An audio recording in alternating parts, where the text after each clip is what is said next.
Hello, welcome to the special episode of Education Today, where we are with Kai Early Learners. Today, we have the most respected and most inspiring early childhood educator, Dr. Swati Popatwad. Welcome, ma'am. Swati Popad is an inspiring educationist, parenting mentor, and author with over 38 years of experience in early childhood education. As president of the Early Childhood Association India and Podar Education Network, she has revolutionized curriculum design and child centric learning approaches. A global thought leader and advocate for children's rights, she continues to inspire educators, parents, and policymakers with her groundbreaking work.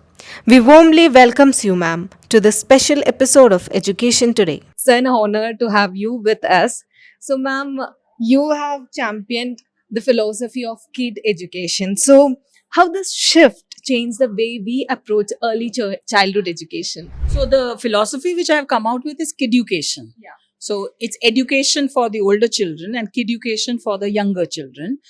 Kiducation means doing everything from the point of view of the child. Yeah. Not from the point of view of the parent, not from the point of view of the school, and not from the point of view of the publisher. Has to be from a child's developmental level, what the child needs at that age, that and brain development. So this is kiducation. And that's what is required in every school. Exactly, ma'am. So, ma'am, how do you see about the initiative of Kai transforming the early years and also their new venture, Kai Center? Yes. So the Kai Circle, which they have started, I think that is the need of the hour because we don't have much research in early childhood happening in this country. It's time India emerged as a research leader that whatever we talk about, it's not only being implemented in our classrooms across the country, it's benefiting the children and how. When you have research, you will have it to prove to the parent.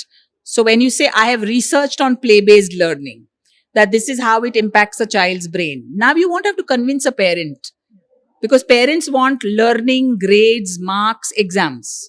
Schools want play-based learning, inquiry-based learning, and both of them then end up at loggerheads. If you had research to prove, a parent would be convinced.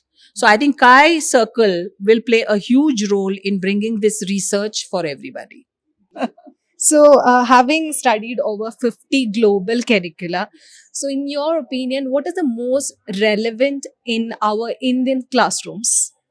So I studied 39 countries and their early childhood policies.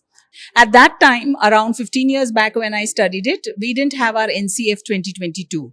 So I felt India needs to work. Now, when we have our NCF 2022, I think we are not only on par, we are in some ways even better when it comes to early childhood education. But what's given in our curriculum framework has not yet gone to our schools. So we need to focus on training the trainers and then they training the teachers and parents because that shift, once it comes, we will have the best of Panchakosh and Panchadi going into the curriculum. Exactly.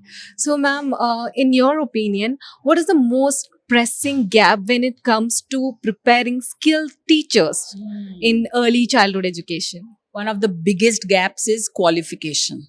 We don't have a countrywide common qualification for early childhood teachers. Like you have your B.Ed. B.Ed is common pan-India. You don't have a common pan-India qualification for early years teachers.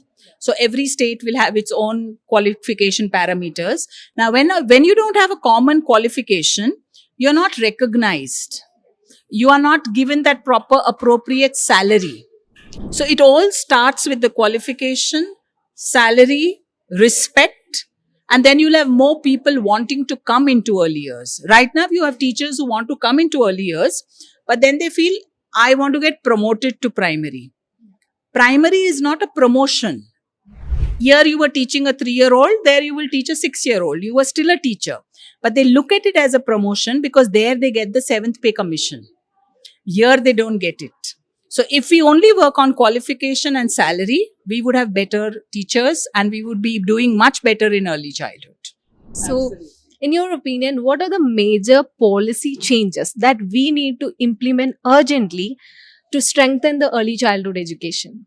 So, number one is ensure that children are in a school with qualified staff. You can't have babysitters as teachers, because a teacher needs to be qualified. She needs to understand not only what is early childhood development, but she needs to understand what is brain development. And that is a policy shift, I feel, which is required not only in the early childhood curriculum, teacher training curriculum, even in the B.Ed curriculum. So I think the biggest policy change that I would like to see, teacher qualification and a regulation when it comes to quality.